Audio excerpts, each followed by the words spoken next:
আসসালামু আলাইকুম, আমি নাইম দক্ষিণ কোরিয়া থেকে সবাইকে স্বাগত জানাচ্ছি আমার ইউটিউব চ্যানেল নাইমিলিতে। তো যদি চ্যানেলটা ভালো লাগে তাহলে সাবস্ক্রাইব করবেন আর পাশে থাকা বেল আইকনটা ক্লিক করে রাখবেন। তো প্রসঙ্গ রোহিঙ্গা। আপনারা জানেন যে রোহিঙ্গারা বাংলাদেশের এই মুহূর্তে আভ্যন্তরীণ যতগুলো সমস্যা আছে, পলিটিক্যাল সমস্যা আছে বা অন্যান্য সমস্যা আছে, এর মধ্যে সবচেয়ে গুরুত্বপূর্ণ সমস্যা হচ্ছে আমাদের জন্য রোহিঙ্গারা। তো রোহিঙ্গাদেরকে আমরা গত 2 বছর যাবৎ আশ্রয় দিয়েছি, তাদের বিভিন্ন সমস্যাগুলোতে আমরা সাপোর্ট করেছি। তাদের সমস্যাগুলোকে সমাধান করার চেষ্টা বাংলাদেশ সরকারের কাছ থেকে গত 2 বছর করা হচ্ছে। ইভেন রোহিঙ্গাদের ব্যাপারে দলমত নির্বিশেষে, ধর্ম বর্ণ নির্বিশেষে আপনার রোহিঙ্গাদেরকে কিন্তু সবাই সাপোর্ট করেছে। তো যখন আপনার মিয়ানমার রোহিঙ্গাদের কিছুটা প্রত্যাবর্তন করার জন্য তাদের কিছুটা পজিটিভ মেন্টালিটি ক্রিয়েট করা হলো, আপনার এই 22শে আগস্ট গত মাসের 22 তারিখে আপনার প্রথম ধাপে 3450 জন রোহিঙ্গা ফেরত যাওয়ার কথা থাকলেও তারা যায়নি, বরঞ্চ তারা মহাসমাবেশ করেছে, নানান ধরনের আলটিমেটাম সরকারকে দিয়েছে। তো এতদিন পরে তাদের এই অ্যাক্টিভিটিসগুলোর কারণে সরকারের কিছুটা আমার মনে হয় যে এখন টনক নড়ছে। ইভেন আপনারা যারা দেখবেন যে সরকারের বিভিন্ন মন্ত্রীরা তারাও কিন্তু রোহিঙ্গাদের ব্যাপারে খুব শক্ত শক্ত কথা বলছে যে না, রোহিঙ্গাদের ব্যাপারে এবার আমাদের কিছুটা সিরিয়াস হওয়ার প্রয়োজন। ইভেন আমাদের পররাষ্ট্রমন্ত্রী, স্বরাষ্ট্রমন্ত্রীও খুব স্ট্রং বক্তব্য দিয়েছেন।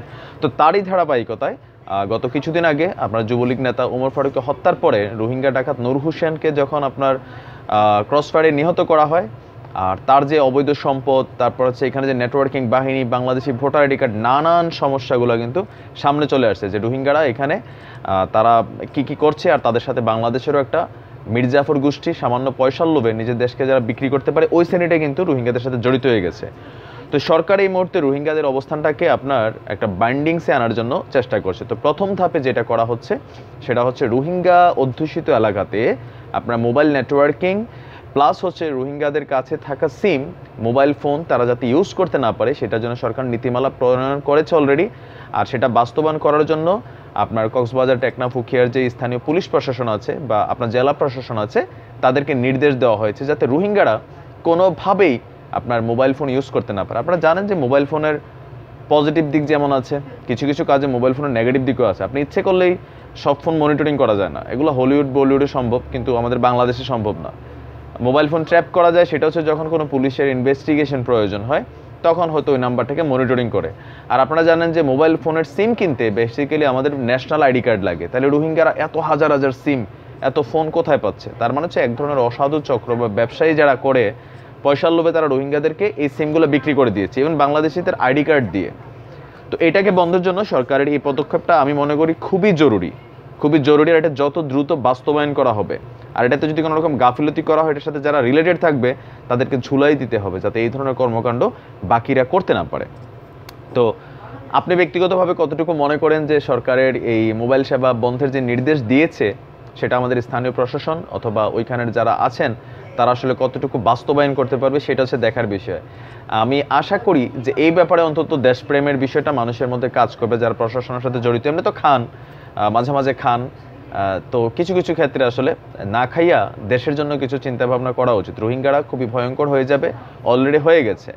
এখন পার্ট 2 হচ্ছে রোহিঙ্গাদেরকে আপনার নোয়াখালীর সুবর্ণচরের ভাসানটেক যেই এলাকা সেখানে আসলে আপনার শিফট করার কথা ছিল। যদিও নোয়াখালীর মানুষ আমাদের পাশের দেশের মানুষ, ফান করে বললাম, অনেকে বলেন নোয়াখালী নাকি পাশের দেশ, তো আমার সাথে অনেক নোয়াখালীর মানুষের পরিচয় আছে। তারপরে এই নোয়াখালীর মানুষরা বেসিক্যালি এটার ব্যাপারে খুব কিন্তু স্ট্রং অবস্থান জানিয়েছে। আর আমার মতে এটা জানানো ঠিক বেঠিক জানি না, তবে আমার এলাকায় যদি রোহিঙ্গারা এভাবে আসতে চাইতো হয়তো আমিও জানাইতাম, যেটা সত্যি কথা। কারণ রোহিঙ্গাদের সম্পর্কে এই পর্যন্ত যতগুলো অ্যাক্টিভিটিস সামনে আসছে, ওদেরকে ধরেন মানে যে বসতে দিচ্ছে ওইখানে শুতেছে, যেই প্লেটে ভাত খাইছে ওই প্লেটে তারা ফুটা করে দিচ্ছে। তো নোয়াখালীর মানুষ নিশ্চয়ই সেটা চাইবে না যে তাদেরকে সুবর্ণচরে ভাসানটেকে তাদের আসার জন্য। তবে সরকার সিদ্ধান্ত নিয়েছে আপনারা তাদেরকে সুবর্ণচরে স্থানান্তর করবে। এর আগেও যখন সরকারি সিদ্ধান্তগুলো সামনে আসছিল তখন অনেক রোহিঙ্গা নেতারা যারা আপনার এই মুহূর্তে রোহিঙ্গারা যেখানে অবস্থান করছে এটা বাংলাদেশ মিয়ানমারের সীমান্তবর্তী এলাকা, তো আপনার দেখা গেছে ইয়াবা, অস্ত্র, নেশা, তারপর হচ্ছে বিভিন্ন ধরনের যে চোরাই মাল, এগুলার কিন্তু একটা বিশাল সিন্ডিকেট কিন্তু এখানে হয়ে আসছে। তো যার কারণে তারা নানান ধরনের আপনার সুযোগ সুবিধা এই দেশের কিছু রাজাকারদের, এই দেশের কিছু দোসরদের, এই দেশের কিছু মির্জাফরদের সাথে হাত করে কিন্তু তারা এগুলো করছে, যারা বর্তমানকে বাংলাদেশকে খুলে খুলে খাচ্ছে।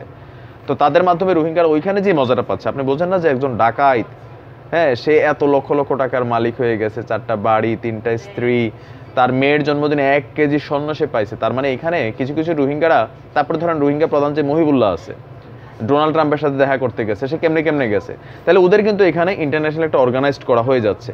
তারপর হচ্ছে তারা আপনাদের এখানে এই যে মহাসমাবেশ করছে, যেখানে আমাদের বাংলাদেশের প্রধান রাজনৈতিক দল বিএনপি, তারাই একটা মহাসমাবেশের জন্য পুলিশের কাছে অনুমতি পায় না।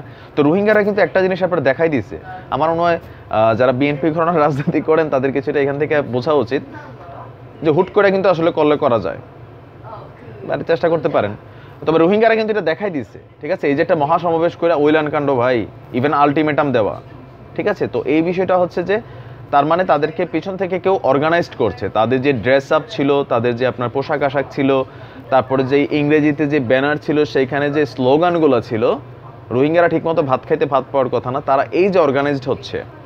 তারপরে সেখানে অনেকজনের কাছে এই যে আপনার বাংলাদেশের জাতীয়তা পরিচয়পত্র কার্ড শুধু রোহিঙ্গা ডাকাত নূরের না, আরও অনেকের কাছে পাওয়া যাচ্ছে। ইভেন বাংলাদেশের পাসপোর্ট ব্যবহার করে রোহিঙ্গারা এয়ারপোর্টও আটক হচ্ছে, অনেকে এটা খবর দেখেছেন যে তারা বিদেশ চলে যাচ্ছে বাংলাদেশের পাসপোর্ট ব্যবহার করে। তো এগুলো বানাই দিচ্ছে কি আমাদের দেশের ভিতরে একটা শ্রেণী, তো টাকার লোভে আমরা নিজের দেশকে বিক্রি করে দিতে পারি, আমরা এরকম কিছু মানুষ আছি। তো যাই হোক, এই বিভিন্ন সমস্যাগুলো ইভেন স্থানীয়দের সাথে ওইখানে আপনার নানান ধরনের সমস্যা তারা জড়িয়ে যাওয়া, নিজেদের ভিতরে আভ্যন্তরীণ মার্ডার, এই সমস্যাগুলোর জন্য সরকার চাচ্ছে যে রোহিঙ্গাদের যে একটা সিন্ডিকেট বা একটা কমিউনিটি ওইখানে ক্রিয়েট হয়ে গেছে, ওইখানে কিন্তু ভিতরে ভিতরে 2 বছর একটা দল রাজত্ব করছে। ওইখানে রোহিঙ্গাদের মধ্যে সাধারণ রোহিঙ্গাও আছে যারা মিয়ানমার ফিরে যেতে চায়। তো যারা ফিরে যেতে চায় তাদেরকে কিন্তু এই যে শ্রেণীটা মহিবুল্লাহ সহ যিনি প্রধান রোহিঙ্গা, ওই যে কি বলে যে পিস অ্যান্ড হিউম্যান রাইটসের যেই সভাপতি হয়েছে রোহিঙ্গার, তার পোশাক আশাক দেখেছেন খুব সুন্দর, চেহারায় গ্লেজ আছে, তারা খুব ভালো ভালো খায়, সে তার ডায়াবেটিসের চিকিৎসার জন্য বিদেশ চলে যায়। আপনি বুঝছেন, আমরা বাংলাদেশের বিরোধী দলের নেত্রী পর্যন্ত বিদেশ যাওয়ার সুযোগ পায় না, সে চলে যায়। তার মানে এখানে তারা একটা স্পেশাল অবস্থান নিয়ে নিয়েছে। সরকার এগুলোর ব্যাপারে যতটা ওয়াকিবল ছিল না, বাট এখন হচ্ছে। সো সরকার এই কারণে চাচ্ছে তাদেরকে নোয়াখালীর ভাষানটাকে আপনার স্থানান্তর করতে। তো এখন সাংবাদিকরা প্রশ্ন করেছিলেন স্বরাষ্ট্রমন্ত্রীকে, পররাষ্ট্রমন্ত্রীকেও, যে আসলে তারা যাবে কিনা। তো পররাষ্ট্রমন্ত্রী এই বক্তব্যটা আমার কাছে ভালো লাগছে, আসলে এরকম হওয়া উচিত, এরকম শক্ত শক্ত কথা। উনি বলছেন না গেলে কানে ধরে নেওয়া হবে, ঠিক আছে, না গেলে জোর করে নেওয়া হবে। আর রোহিঙ্গাদের স্থানান্তর করতে যারা বাধা দেয়, দেশি বিদেশি যে কোনো এনজিও, যে কোনো ব্যক্তি, যে কোনো প্রতিষ্ঠান, যে কোনো দেশ বা জাতিসংঘ যদি বাধা দেয়, বাংলাদেশ সরকার এই বাধাটাকে আবার উপেক্ষা করবে। আমার মনে হয় করা উচিত। জাতিসংঘ কেন বাধা দিবে? জাতিসংঘের বেল নেই, খালি বাংলাদেশের সাথে পারে।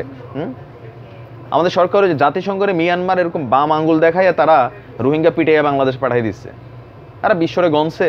তাহলে আমরা কেন এত জাতিসংঘের ব্যাপারে আসলে আমাদের এত চিন্তার দরকার আছে? আমার মনে হয় যেটা চিন্তার দরকার নাই। জাতিসংঘের এই ব্যাপারটা চিন্তা না করে যেটা করা উচিত যে তাদেরকে নোয়াখালীর ভাষানটাকে স্থানান্তর করানো উচিত। তো সরকারের এই মুহূর্তে উচিত যে এই জাতিসংঘের ব্যাপারগুলো কানে না ঢুকাইয়া ইউরোপিয়ান পার্লামেন্ট কি যারা হাবিজাবি আছে, যারা এসে মোরলগিরি দেখায় বিভিন্ন ব্যাপারে, তো আমাদের সরকার অনেক নমনীয় ভাব সবসময়, যেটা আমাদের গায়ে লাগে। সত্যি কথা যেটা মাঝে মাঝে মনে হয় কি আমাদেরকে আসলে বন্দুক টন্দুক পিস্তল টিস্তল নাই নাকি, যে লক্ষ লক্ষ কোটি টাকা বাজেট হয়, মিয়ানমার বাম আঙ্গুল দেখায়, মাঝে মাঝে ভারত দেখায়, মাঝে মাঝে পাকিস্তান দেখায়, অন্যান্য বিশ্ব দেখায়। আসলে কি আমাদেরকে মানে সামরিক শক্তিটা কি এতটা দুর্বল নাকি? এটা মাঝে মাঝে প্রশ্ন হয় যে এতটা নমনীয় বাধ্য রূপে আমরা চলে যাই। তো রোহিঙ্গাদের ব্যাপারে এখন যে সরকারি রূপ, আমার মনে হয় সেটা আরও স্ট্রং হওয়া দরকার। যেটা পররাষ্ট্রমন্ত্রী বলেছেন, এটা যাতে বাস্তবায়ন করা হয়, যে আভ্যন্তরীণ কোনো শক্তি যদি বাধা দেয় তাদের বিরুদ্ধে আইনি ব্যবস্থা নেওয়া হবে, বাহ্যিক যদি কোনো শক্তি বাধা দেয় তাদের বিরুদ্ধে আপনার কূটনৈতিক ব্যবস্থা নেওয়া হবে, আর যদি জাতিসংঘ থেকে বাধা আসে এটা বাংলাদেশ এখন আর গ্রহণ করবে না। তবে এটা আমার মনে হয় যে কার্যকর করা উচিত। জাতিসংঘ তাদের স্বার্থে ওই যেই দেশের উপর পারে, আপনি দেখেন আমেরিকার ক্ষেত্রে, ইসরায়েলের ক্ষেত্রে, তারপর হচ্ছে বড় বড় শক্তিধর রাশিয়ার ক্ষেত্রে জাতিসংঘের বেইল আছে, ওরা দয়া করে জাতিসংঘরে বলে ঠিক আছে তুই আবদার করছিস, দেখি ভাইবা দেখি, হ্যাঁ ভাইয়া কথা দিছি তো, কথা দিলেন তো। তো এরকম হয় আর কি। আর আমাদের ক্ষেত্রে হচ্ছে জাতিসংঘ চোখ রাঙানি দেয়। আমাদের দেশের নেতা এমপিরা বিরোধী দলের জন্য আসলে যতটুকু শক্ত গলার আওয়াজ, হ্যাঁ হুঙ্কার, হ্যাঁ খেলা হবে এরকম স্লোগান আসে, কিন্তু জাতিসংঘের জন্য মাঝে মাঝে আমার মনে এরকম একটা স্লোগান দরকার আছে, কারণ দুনিয়া শক্তের ভক্ত নরমের জম। তো এটা আন্তর্জাতিক রাজনীতির মাঝখানে আমরা বাংলাদেশ চাপে পড়ছি। তো আমরা আশা করি রোহিঙ্গা ভাইরা যারা আছে তারা তাদের নিজের দেশে ফিরে যাক। আমাদের দেশে বেড়াইতে আসছে, অভাব ছিল, সমস্যা ছিল, বিপদ ছিল, অবশ্যই as a Muslim, as a human being, as a মানুষ আমরা তাদেরকে সাপোর্ট দিয়েছি। বাট এখন সময় এসেছে তাদের গৃহে ফিরে যাওয়ার, আর এই সুযোগটাকে তাদের উচিত কাজে লাগানো। তো তো সেটা উচিত। তো যাই হোক, দেখতে থাকুন। আর রোহিঙ্গাদের ব্যাপারে আপনি কি ভাবেন, যে রোহিঙ্গাদের ব্যাপারে সরকারের কতটুকু স্ট্রং সিদ্ধান্ত এই মুহূর্ত থেকে নেওয়া উচিত, নয়তো যে কোনো সময় রোহিঙ্গারা আমাদের জন্য বিস্ফোরক হয়ে যাবে। তো ভালো থাকবেন, সুস্থ থাকবেন। যাওয়ার আগে চ্যানেলটা সাবস্ক্রাইব করে পাশে থেকে বেল আইকনটা ক্লিক করবেন। আজ এই পর্যন্তই। আসসালামু আলাইকুম রহমতুল্লাহ। নয়তো দেখতে থাকেন, দেখতে দেখতে ভালোবাসা হয়ে যাবে ইনশাআল্লাহ। আসসালামু আলাইকুম।